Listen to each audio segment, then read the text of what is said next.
Hi, நாம இன்னைக்கு பார்க்க போறது என்எம்எஸ் பகுதியில் வரக்கூடிய மேட் பகுதியில் வரக்கூடிய தரம் சார்ந்த கணக்குகள் எப்படி போடுறதுன்னு பார்க்க போறோம். இதுல என்ன அப்படின்னா, ஒரு வரிசையில இடமிருந்து வளம், வளமிருந்து இடம் இப்படி இருப்பாங்க அப்படின்னு சொல்லிட்டு இருக்கும். இதுல ஒரே ஒரு ட்ரிக் மட்டும்தான் ஈஸி ட்ரிக். அதாவது நம்ம 2 எண்களை கூட்டினா அதுல இருந்து 1 கழிச்சுக்கணும், 2 எண்களை கழிச்சோம் அப்படின்னா அதுல இருந்து 1 கூட்டிக்கணும். இது ஒண்ணு மட்டும் தான் இதுல உள்ள ட்ரிக். இப்ப எப்படி வினாக்கள் பாக்குறதுன்னு பார்ப்போம். இதுல என்னன்னா, ஃபர்ஸ்ட் ஒன், ஒரு வரிசையில் நான் இருபுறம் இருந்தும் 24வதாக உள்ளேன் எனில் அவ்வரிசையில் உள்ள மொத்த நபர்களின் எண்ணிக்கை யாது அப்படின்னு கேட்டிருக்காங்க. நான் 2 வரிசையிலையும் 24வதா இருக்கேன் அப்படின்னா 2 இடமிருந்து வளமும் 24, வளமிருந்து இடமும் 24. அப்ப இது 2ஐயும் கூட்ட போறோம். கூட்டினா என்ன வரும் அப்படின்னா 48.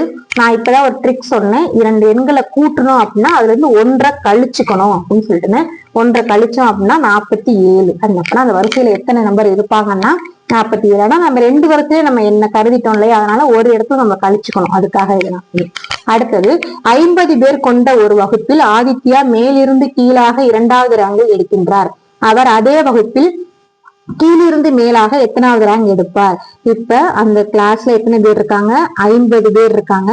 இவர் 2வது ரேங்க் எடுத்துட்டாரு அப்படின்னா அதை கழிச்சோம் அப்படின்னா 48. முதலே சொன்னோம், 2 எண்களை கழிச்சோம் அப்படின்னா நம்ம என்ன பண்ணணும்? 1 கூட்டணும். இப்ப கூட்டணும் அப்படின்னா 49. ஏன்னா கீழே இருந்து என்னம்போது அவர் திரும்ப எண்ணணும் இல்லையா, அப்பனா அவர் கீழிருந்து மேலாக எத்தனாவது ரேங்க்ல இருப்பாரு அப்படின்னா 49. தரம் சார்ந்த கணக்குல நம்ம திரும்ப திரும்ப ஞாபகம் வச்சுக்க வேண்டிய ட்ரிக் என்ன அப்படின்னா, 2 எண்களை கூட்டணும் அப்படின்னா அதுல இருந்து 1 கழிச்சுக்கணும், 2 எண்களை கழிச்சோம் அப்படின்னா அதுல இருந்து 1 கூட்டிக்கணும். அவ்வளவுதான். Thank you friend.